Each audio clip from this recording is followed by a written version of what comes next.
सोमवार व्रत कथा। प्रेम से बोलिए हर हर महादेव। ओम नमः शिवाय। शिव पार्वती की जय। श्री गणेशाय नमः।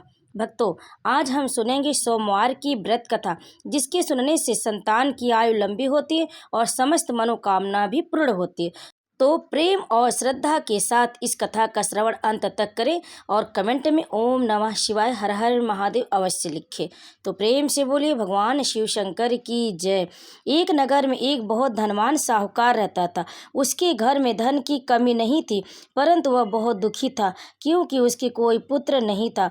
वह इसी चिंता में दिन रात दुखी रहता था। पुत्र की कामना से वह प्रत्येक सोमवार को शिव जी का व्रत और पूजन किया करता था तथा सायंकाल मंदिर जाकर शिव जी के सामने दीपक जलाया करता था।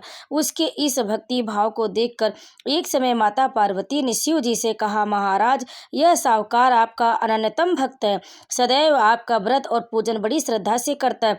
आपको इसकी मनोकामना अवश्य पूर्ण करनी चाहिए। शिव जी ने कहा, हे पार्वती, यह संसार कर्म क्षेत्र है। किसान खेत में जैसा बीज बोता है वैसा ही फल काटता है। उसी तरह मनुष्य इस संसार में जैसा कर्म करते हैं वैसा ही फल भोगते। माता पार्वती ने अत्यंत आग्रह से कहा, महाराज, जब यह आपका अनन्यतम भक्त है और अगर इसको किसी प्रकार का दुख है तो उसे आपको अवश्य दूर करना चाहिए। आप तो सदैव अपने भक्तों पर दयालु रहते और उनके दुखों को दूर करते। यदि आप ऐसा नहीं करेंगे तो मनुष्य आपका पूजन तथा व्रत क्यों करेंगे। माता पार्वती का ऐसा आग्रह देख शिव जी कहने लगे, हे पार्वती, इसको कोई संतान नहीं है। इसकी चिंता में यह अति दुखी रहता है। इसके भाग्य में पुत्र न होने पर भी मैं इसको पुत्र प्राप्ति का वर देता हूँ, परंतु वह पुत्र केवल 12 वर्ष तक ही जीवित रहेगा। इसके पश्चात वह मृत्यु को प्राप्त हो जाएगा। इससे अधिक मैं इसके लिए कुछ नहीं कर सकता। माता पार्वती और भगवान शिव का यह वार्तालाप वह साहूकार सुन रहा था। इससे उसको न तो प्रसन्नता हुई और न ही दुख हुआ। वह पहले की तरह शिव जी का व्रत और पूजन करता रहा।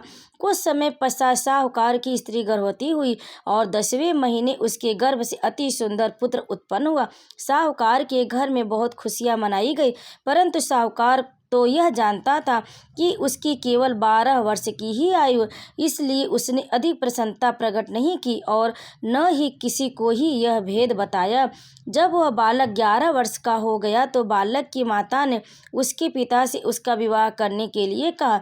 साहूकार ने कहा, अभी मैं इसका विवाह नहीं करूँगा, मैं अपने पुत्र को काशी पढ़ने के लिए भेजूँगा। साहूकार ने बालक के मामा को बुलाकर उसको बहुत सा धन देकर कहा, तुम इस बालक को काशी पढ़ने के लिए ले जाओ और रास्ते में जिन जिन स्थानों में भी जाओ, यज्ञ करते, ब्राह्मणों को भोजन कराते तथा दक्षिणा देते हुए जाना। दोनों मामा भांजे यज्ञ करते, ब्राह्मणों को भोजन कराते तथा दक्षिणा देते काशी की ओर चल पड़े। रास्ते में एक शहर पड़ा। उस शहर में राजा की कन्या का विवाह था, परंतु जो राजकुमार विवाह कराने के लिए आया था वह एक आंख से काना था। उसके पिता राजा को इस बात की बड़ी चिंता थी कि कहीं राजकुमार को देखकर राजकुमारी या उसके माता पिता विवाह में किसी प्रकार की अड़चन पैदा न कर दे। जब उसने सेठ के अति सुंदर लड़के को देखा तो उसके मन में विचार आया, क्यों न द्वारचार के समय इस लड़के से वर का काम चलाया जाए।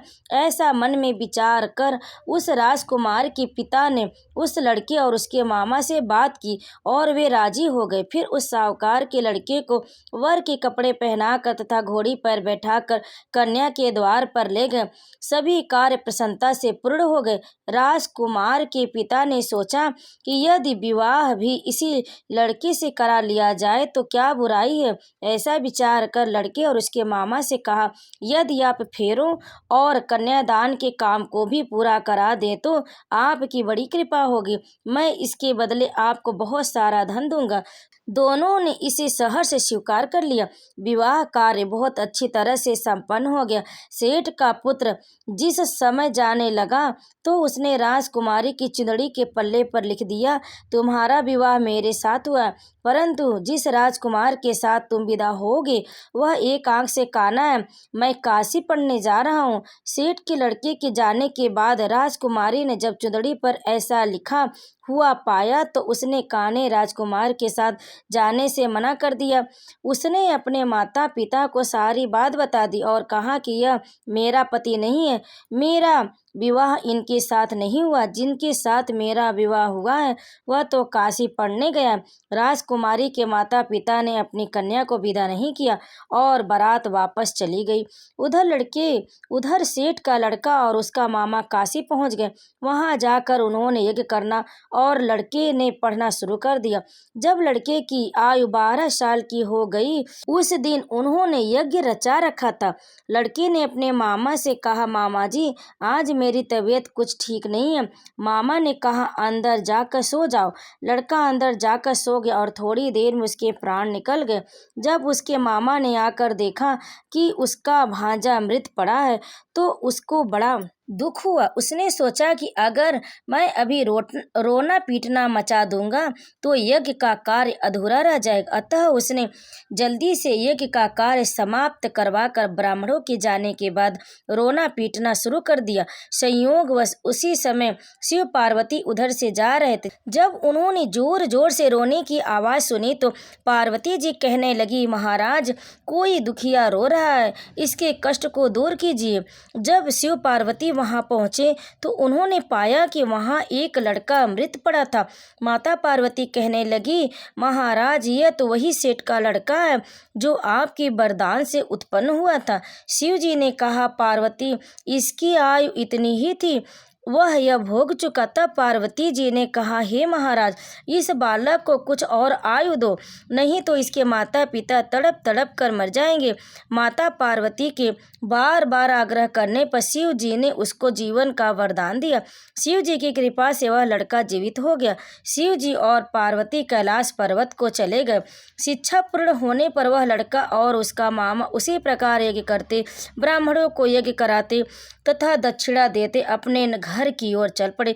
रास्ते में उसी नगर में आए जहां उस लड़के का वहां की राजकुमारी से विवाह हुआ था। वहां आकर उन्होंने यज्ञ आरंभ कर दिया। उस लड़के के ससुर वहां के राजा ने उनको पहचान लिया और महल में ले जाकर उसकी बहुत आवभगत की। फिर बहुत से दास दासियों सहित आदर पूर्वक अपनी राजकुमारी और जमाई राजा को विदा किया। जब वे अपने शहर के निकट आए तो मामा ने कहा कि मैं पहले तुम्हारे घर जाकर तुम्हारे माता पिता को खबर कराता हूँ। जब उस लड़के का मामा घर पहुंचा तो उसने देखा कि लड़के के माता पिता घर की छत पर बैठे थे। उन्होंने यह प्रण कर रखा था कि यदि हमारा पुत्र सकुशल लौट आया तो हम राजी खुशी नीचे आ जाएंगे, नहीं तो छत से गिरकर अपने प्राण दे देंगे। उस लड़के के मामा ने आकर जब यह समाचार दिया कि आपका पुत्र आ गया है तब उनको विश्वास नहीं आया। तब मामा ने शपथ पूर्वक कहा कि आपका पुत्र अपनी पत्नी तथा बहुत सारा धन साथ लेकर आए हैं। तो सेठ प्रसन्नता से भर उठा।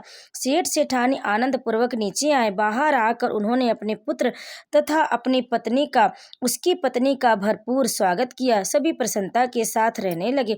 जो कोई सोमवार के व्रत को धारण करता है अथवा इस कथा को पढ़ता या सुनता है उसके सब दुख दूर होकर उसकी समस्त मनोकामनाएं पूर्ण होती है तथा इस लोक में नाना प्रकार के सुख भोग कर अंत में सदा शिव के लोक को प्राप्त होता है। तो प्रेम से बोले भगवान शिव माता पार्वती की जय।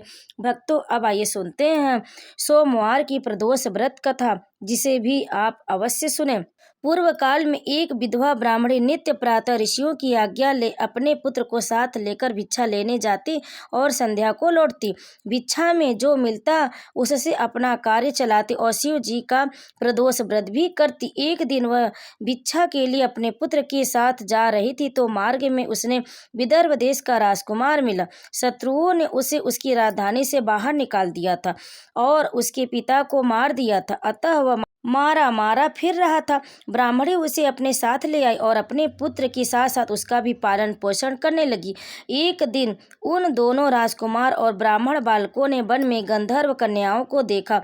ब्राह्मण बालक घर लौट आया परंतु राजकुमार साथ नहीं आया, क्योंकि वह अंशुमति नाम की गंधर्व कन्या से बातें करने लगा था। दूसरे दिन वह फिर अपने घर से वहां आया जहां अंशुमति अपने माता पिता के साथ बैठी थी। कुछ दिन पश्चात अंशुमति के माता पिता ने राजकुमार से कहा कि तुम विदर्भ देश की राजकुमार धर्मगुप्त हो, अतः हम भगवान शंकर की आज्ञा से अपनी पुत्री अंशुमति का विवाह तुम्हारे साथ कर देते। राजकुमार धर्मगुप्त का विवाह अंशुमति के साथ हो गया। बाद में राजकुमार ने गंधर्व राज की सेना की सहायता से विदर्भ देश पर अधिकार कर लिया और ब्राह्मणी के पुत्र को अपना मंत्री बना लिया। यथार्थ से में यह सब उस ब्राह्मणी के प्रदोष व्रत करने का फल था। बस उसी समय से यह प्रदोष व्रत संसार में प्रतिष्ठित हुआ। तो प्रेम से बोले भगवान शिव शंकर की जय, माता पार्वती की जय। अब सुनिए भगवान शिव जी की आरती। सोमवार व्रत कथा में भगवान शिव जी की आरती अवश्य सुनना चाहिए। तो प्रेम से बोले हर हर महादेव। ओम जय शिव ओंकारा, भज हर शिव ओंकारा, ब्रह्मा विष्णु सदा शिव अर्धांगी धारा। ओम जय शिव ओंकारा, एकानन चतुरानन पंचानन राजे, हंसानन गरुड़ासन वृषवाहन साजी। ओम जय शिव ओंकारा, दो भुज चार चतुर्भुज, दस भुज अति सोहे, तीनों रूप निरखता त्रिभुवन जन मोहे। ओम जय शिव ओंकारा, अक्षमाला वनमाला रुंडमाला धारी, चंदन मृग मद सोहे भोले शुभकारी। ओम जय शिव ओंकारा, श्वेतांबर पीतांबर बाघंबर अंगे, सनकादिक ब्रह्मादिक भूतादिक संगे। ओम जय शिव ओंकारा, कर के मध्य कमंड चक्र त्रिशूलधारी, सुखकारी दुखहारी जगपालनकारी।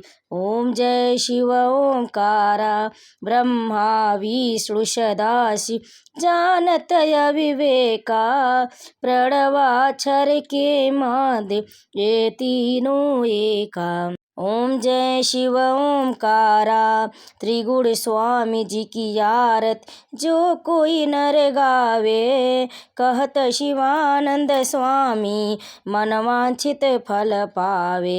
ओम जय शिव ओंकारा, ओम जय शिव ओंकारा, प्रभु जय शिव ओंकारा, ब्रह्मा विष्णु सदा शिव अर्धांगी धारा। ओम जय शिव ओंकारा।